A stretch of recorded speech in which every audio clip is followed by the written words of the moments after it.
She thought her wedding day would be the start of forever, but in one cruel moment, forever ended. Before hundreds of eyes her fiancé walked away, and yet, from the shadows, another man stepped forward, a man who would change everything. The grand bells of St. Marlowe's Chapel tolled in celebration, echoing through the misty morning air.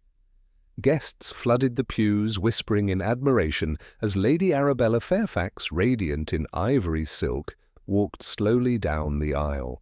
Her veil shimmered under the stained glass light, and her heart fluttered with fragile hope. This was meant to be her dream, the culmination of every promise Lord Henry Ashcombe had whispered beneath moonlit gardens. But as she reached the altar, something in his eyes was wrong. He wouldn't meet her gaze. His jaw was tight, his hands trembling, not from love, but from hesitation. A chill swept through her spine. "Henry," she whispered softly, her voice barely audible above the organ's fading notes. He said nothing. Then, in a voice sharp enough to pierce the silence, he turned to the congregation and declared, "This wedding cannot proceed." Gasps rippled through the chapel. Arabella froze, her heart pounding against her ribs like a bird trapped in a cage. What do you mean?" she stammered, stepping closer, clutching her bouquet as if it could anchor her to the earth. Henry's face hardened.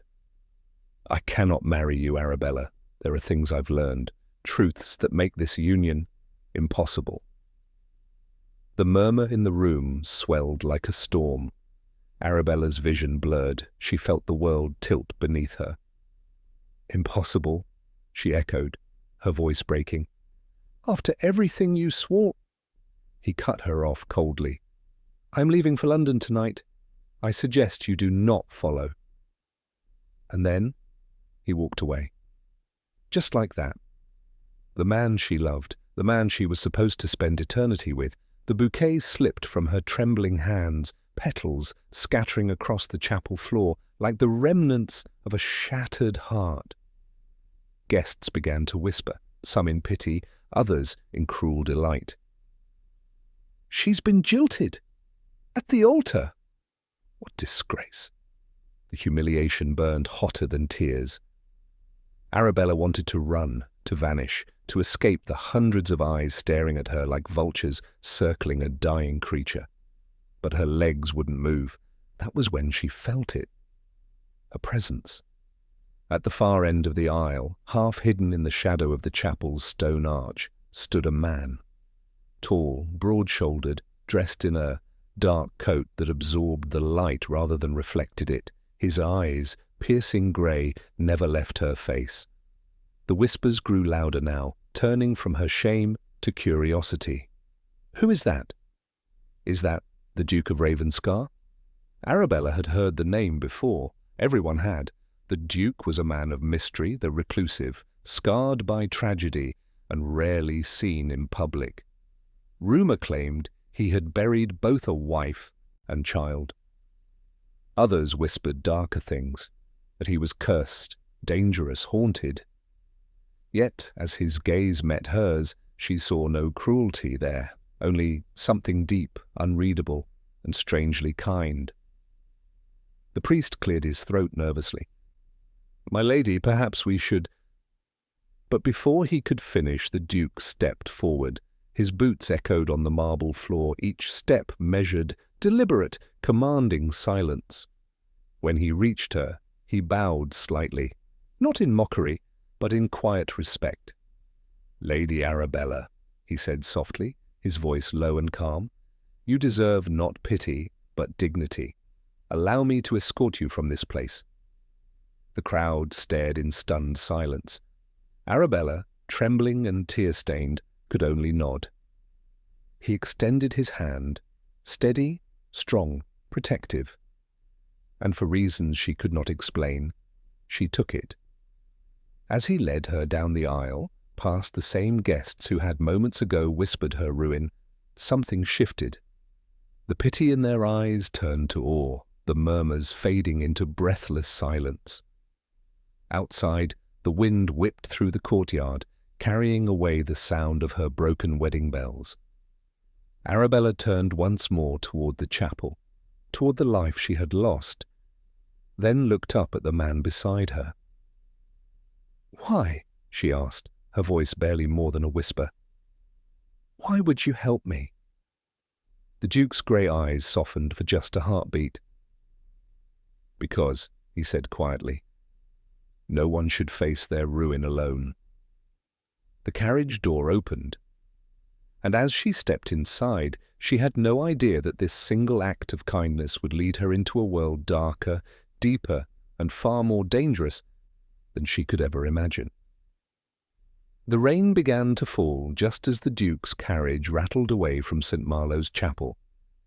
Thick droplets spattered against the windows, blurring the world outside, a fitting reflection of the chaos inside Lady Arabella's heart. She sat silently across from the Duke, her trembling hands clutching the folds of her gown. The delicate lace of her sleeves was soaked from tears she hadn't realized she'd shed. Opposite her, the Duke sat in composed stillness, gloved hands resting on his knees, eyes fixed on the storm beyond the glass.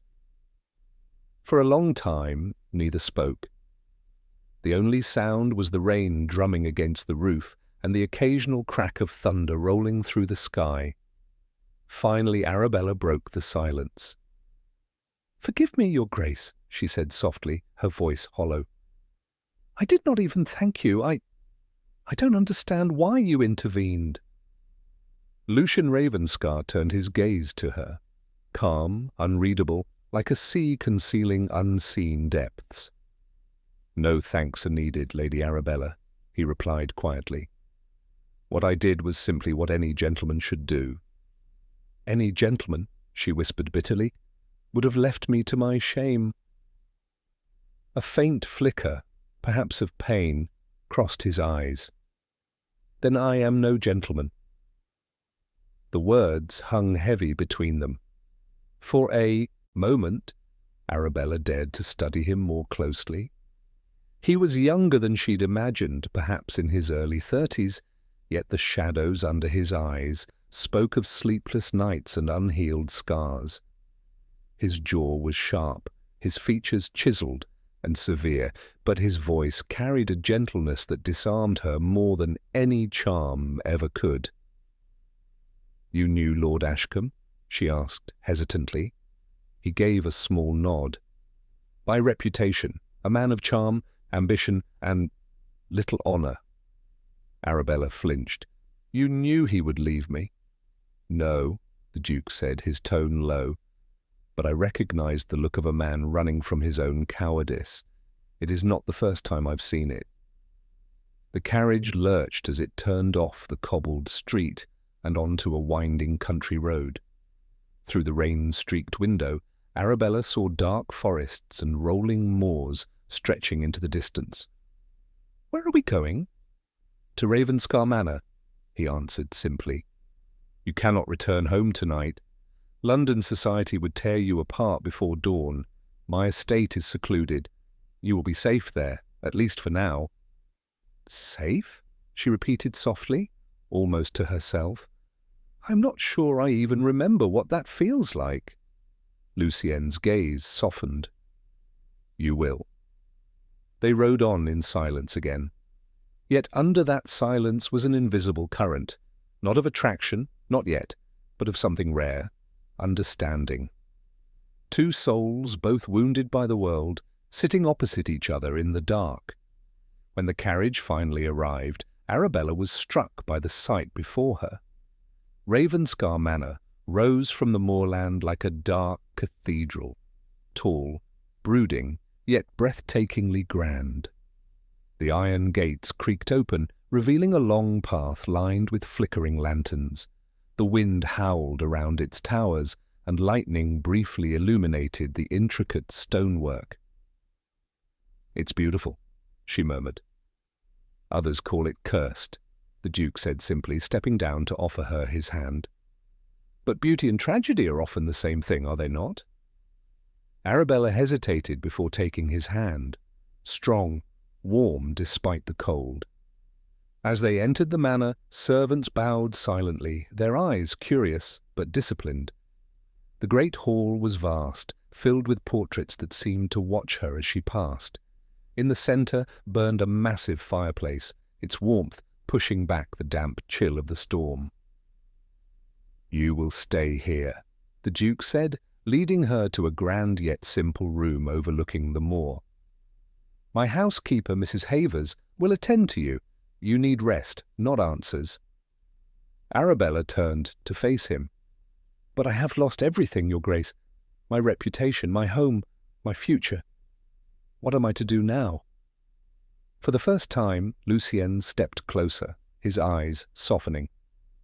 "Then let this house be your refuge, until you decide what you wish to reclaim."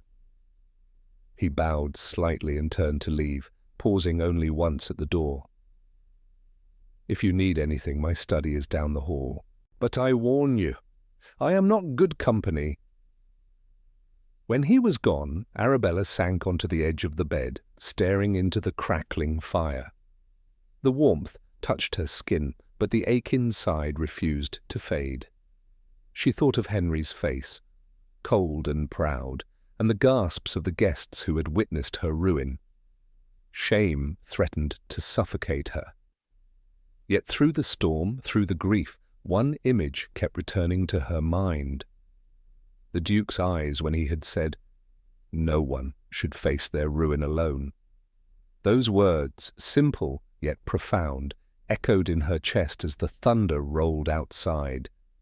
And for the first time since her world had fallen apart, Lady Arabella felt something stir deep within her. Not hope, not yet, but a flicker of something that might one day become it. The morning after the storm broke with the scent of wet earth and the faint shimmer of sunlight pushing through the clouds. Lady Arabella awoke to the soft crackle of embers still burning in the hearth. For a moment she forgot where she was, until her eyes met the dark, carved beams of the ceiling and the muted grey curtains that framed the rain-soaked window. Ravenscar Manor, the Duke's home, her refuge, at least for now. A gentle knock came at the door.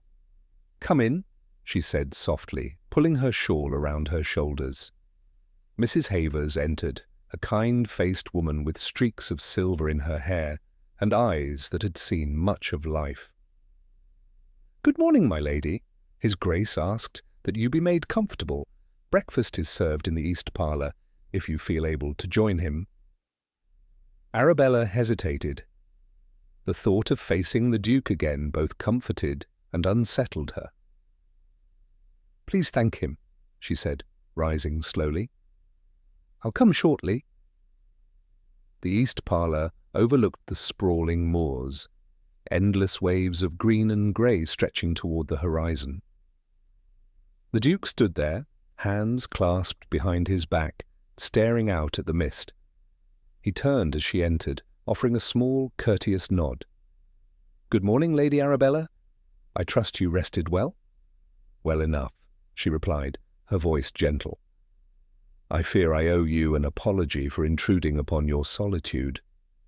He shook his head. "You owe me nothing. My solitude is self-imposed." There was a heaviness in the way he said it, a shadow that hinted at pain buried deep. She wanted to ask, but the air between them was still fragile, a delicate thread of unspoken trust.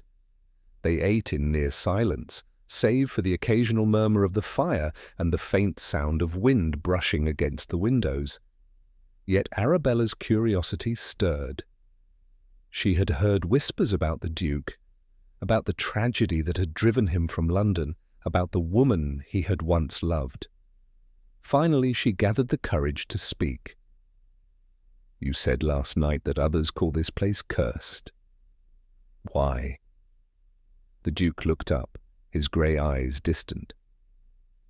"Because grief leaves its mark on stone as well as on men.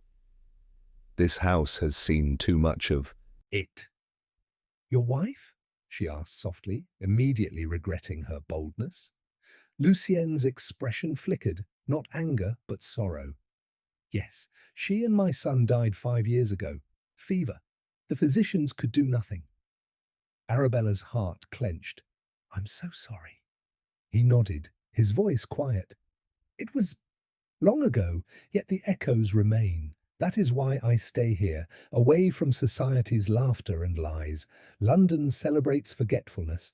I prefer remembrance.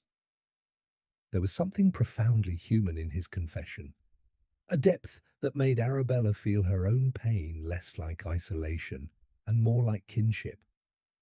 After a long pause, she said softly, Then perhaps we are both ghosts, Your Grace, each haunting the remains of a life we've lost. A faint, rueful smile curved his lips. Perhaps. Later that day the rain returned, softer this time, a gentle drizzle that kissed the moors like a whisper. The Duke offered to show her the grounds, insisting the air would do her good. Wrapped in a wool cloak, Arabella followed him through the gardens, where wild roses tangled with ivy and the statues stood draped in moss. It must be lonely, she said, glancing at the empty expanse. To live surrounded by beauty and silence. Loneliness, he replied, is safer than betrayal. She stopped walking. The word struck her like a blade. Betrayal. Her mind flashed with the image of Henry turning his back before the altar, his cold voice echoing as he left her behind. Do you always hide behind such armor, Your Grace? She asked, her tone quiet but steady. Or do you ever let someone see the man behind it? Lucian turned toward her, rain glinting in his dark hair. Once, he said simply, and I swore never again. Their eyes met. Two souls, both broken by promises, both bound by pain. The world around them seemed to fade, leaving only the rhythm of rain and the steady beat of their hearts. Arabella lowered her gaze. Then perhaps, Your Grace, we are more alike than either of us wishes to admit. The Duke studied her for a moment, his expression softening. Perhaps, he murmured, almost to himself. But likeness does not guarantee safety. As they walked back toward the manor, Arabella glanced once more at him, the man who had saved her from ruin, yet lived within ruins of his own. And though she told herself she was grateful, nothing more, a quiet truth began to bloom in her chest, fragile and frightening. It wasn't love, not yet. But it was the beginning of something that could become it. The days at Ravenscar Manor passed like drifting mist, quiet, heavy with thought, yet strangely comforting. The world beyond its stone walls no longer seemed real. For the first time since her ruin, Lady Arabella could breathe without fear of whispers or pity. And yet, whispers have a way of travelling faster than any carriage. By the third day, news of her scandal had spread from Mayfair salons to countryside drawing rooms. Society devoured every rumour. The Fairfax girl abandoned at the altar, now hidden away with the reclusive Duke, a fallen lady under his protection. Some said it was compassion. Others, far crueler, claimed the Duke had taken a mistress. Inside the manor, Arabella was unaware of the storm beyond the moors. She spent her mornings in the library, her afternoons walking the rose gardens that overlooked the cliffs. Each day the Duke appeared, sometimes to speak, sometimes only to stand near her in silence. Their companionship was unspoken, cautious, yet undeniable. Still the questions lingered in her heart. Who was this man who lived among ghosts and shadows? What burden did he carry that made his eyes so endlessly sad? One evening, while searching for a book, Arabella discovered a locked door at the far end of the west wing. The handle was cold, the keyhole sealed with dust. When she pressed her ear to the wood, she heard nothing, only the echo of her own heartbeat. Curiosity gnawed at her. Later that night, when she passed the Duke in the corridor, she dared to ask. "Your Grace," she began carefully, "there is a room in the West Wing, locked, forgotten. May I ask why?" Lucien stopped mid-step. The candlelight cast long shadows across his face. "That room," he said quietly, "belongs to my past, and some doors, Lady Arabella, must remain closed." His tone wasn't harsh, but final. The voice of a man who had buried something too deep to ever unearth again. Arabella lowered her gaze. "Forgive me. I did not mean to intrude." "You did not," he said after a pause. "But curiosity has its price, and I would spare you the cost." Then, with a brief bow, he walked away, leaving her in the flickering corridor, her heart aching with questions that refused to sleep. 2 nights later, the storm returned, fiercer than before. Thunder rolled over the moors, lightning flashing against the tall windows.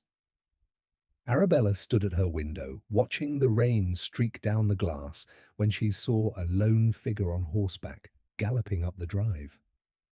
Moments later, the butler entered her room, pale and nervous.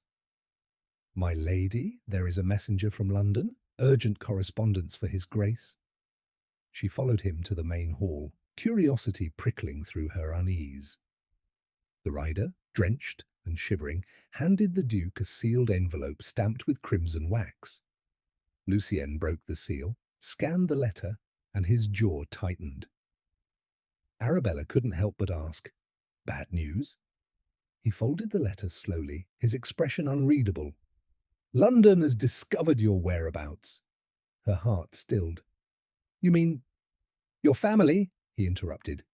"And society at large. The gossip is spreading like wildfire. Some pity you, others demand explanation. And Lord Ashcombe—" He hesitated. "He has publicly claimed that you fled with me to avoid disgrace." Arabella's breath caught. "He dares to say that after what he did?" Lucien's eyes darkened. "Men like him build their honor from lies, and when truth threatens it, they bury the truth." She stepped closer, anger flushing her cheeks. "Then let him bury mine too. I care nothing for what society thinks of me." The Duke met her gaze, sharp, searching. "Do you truly not care, or do you wish to believe you do not?" For a moment, the question stole her voice. She turned away, her reflection trembling in the window pane. "I cared once," she said softly. "It destroyed me." Lucien's voice softened. "Then perhaps it is time to rebuild what they broke." The following morning, Arabella found herself in the portrait gallery, a long corridor lined with Ravenscar ancestors, their painted eyes following her every step. One portrait, however, stopped her in her tracks. It was of a woman, young, beautiful, with chestnut hair and kind, luminous eyes. She wore a blue gown and held a small boy by the hand.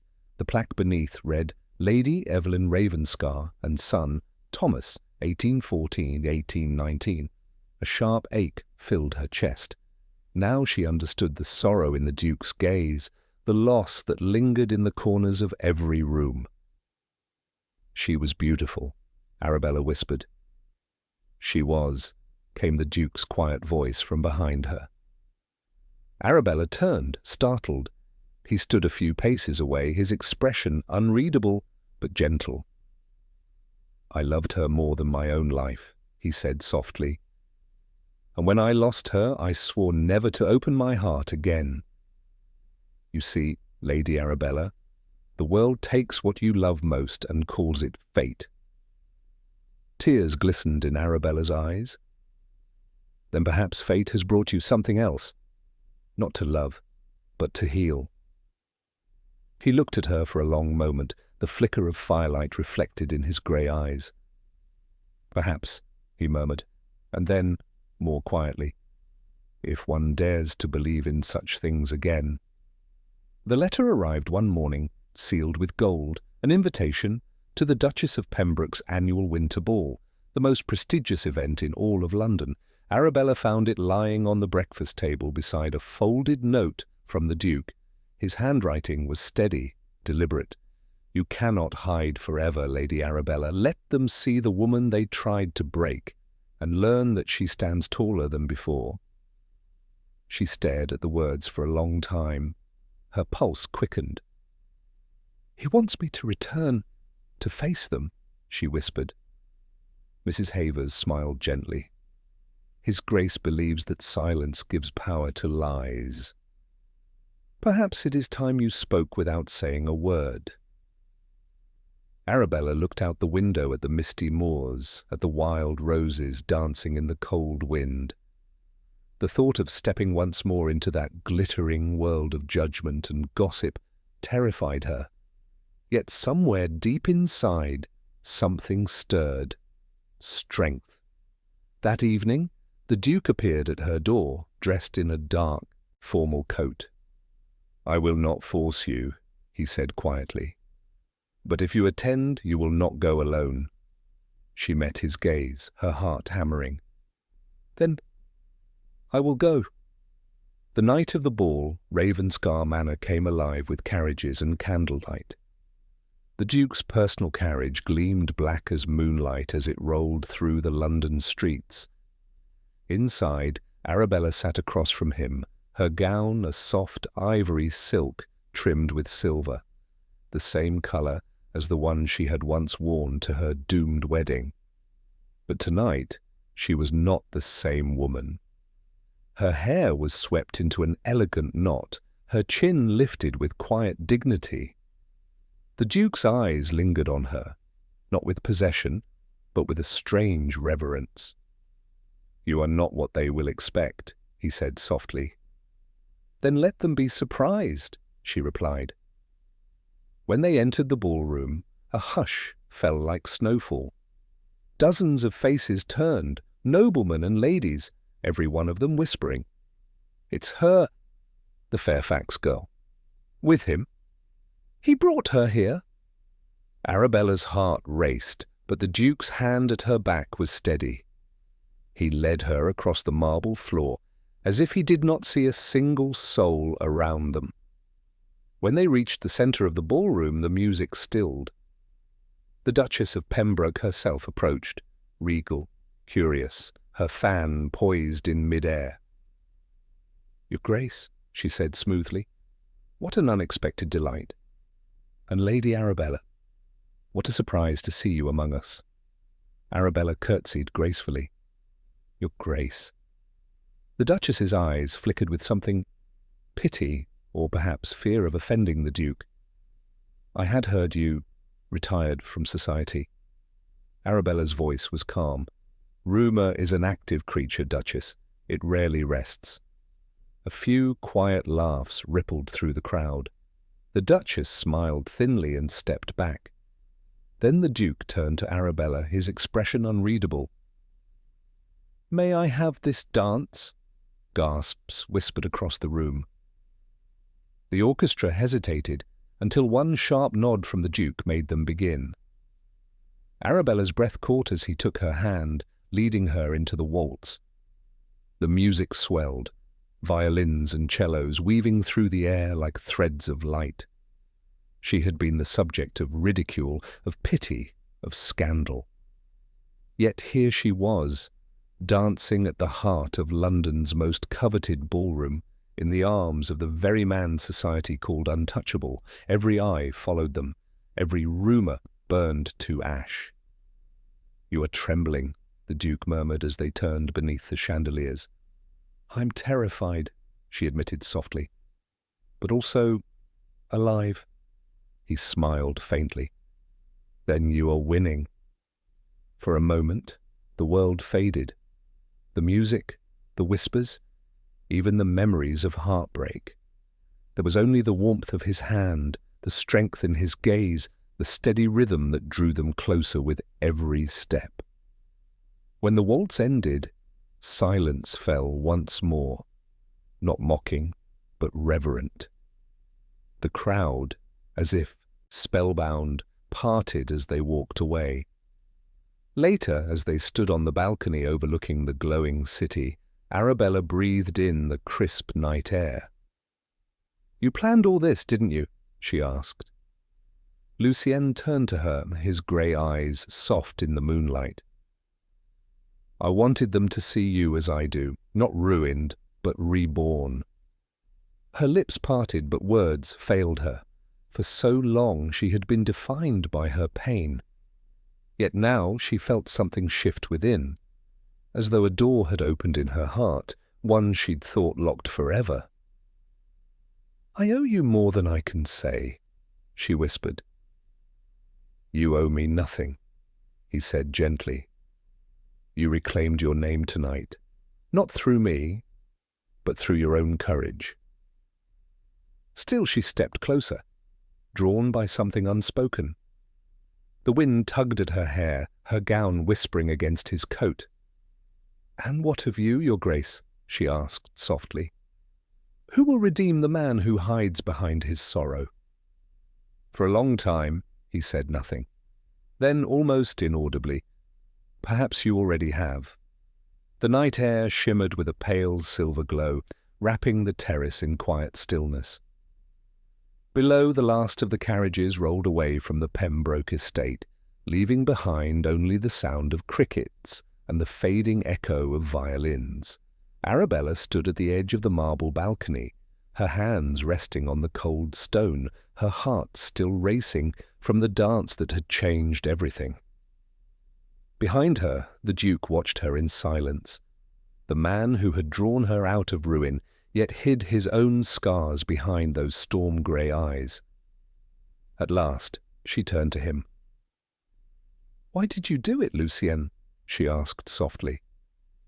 "Why go to such lengths for someone you barely knew?" He stepped closer, the moonlight tracing the lines of his face. Strength, sorrow, longing. "Because I knew what it was to be broken by the world," he said quietly. "And because when I saw you, standing alone at that altar, defiant even in heartbreak, I saw a reflection of the person I once was." Her breath caught. "You were betrayed too." He nodded. "Once. Long ago I was engaged to a woman I loved beyond reason. But I was called to war, and when I returned, I found her married. Not to another man, but to my own brother." Arabella's hand flew to her lips. "Oh, Lucien." He looked away, his jaw tightening. "I left London after that. I built walls around myself, high enough to keep every soul out. The world called me reclusive, cold, a ghost among men, and perhaps I was." His gaze met hers again, steady and raw. "Until I met you." A tear slid down her cheek, glinting like glass in the moonlight. "You saw me when no one else would." "I saw your strength," he said softly. "But I also saw your loneliness, and it mirrored mine." She turned away, struggling to contain the emotions that trembled through her. "All my life I was told that love was a promise made in front of a crowd, a ring, a ceremony, a name. But tonight I think I've learned it's something quieter, something that exists between two broken souls who choose to stand together." He took a slow step toward her. "Arabella." She looked up, and for a moment the world seemed to stop. The wind stirred the ivy on the walls. The distant chime of midnight echoed through the gardens. Lucienne reached for her hand. "You have every reason to hate the life that betrayed you," he said. "And yet you still walk with grace. You still find beauty in the ruin. That is what I love about you." Her breath faltered. "You love me?" His thumb brushed the back of her hand. "I tried not to," he whispered. "God knows I tried. But every time you smiled, every time you refused to yield to their cruelty, I found myself drawn closer. You made me believe in something I thought dead."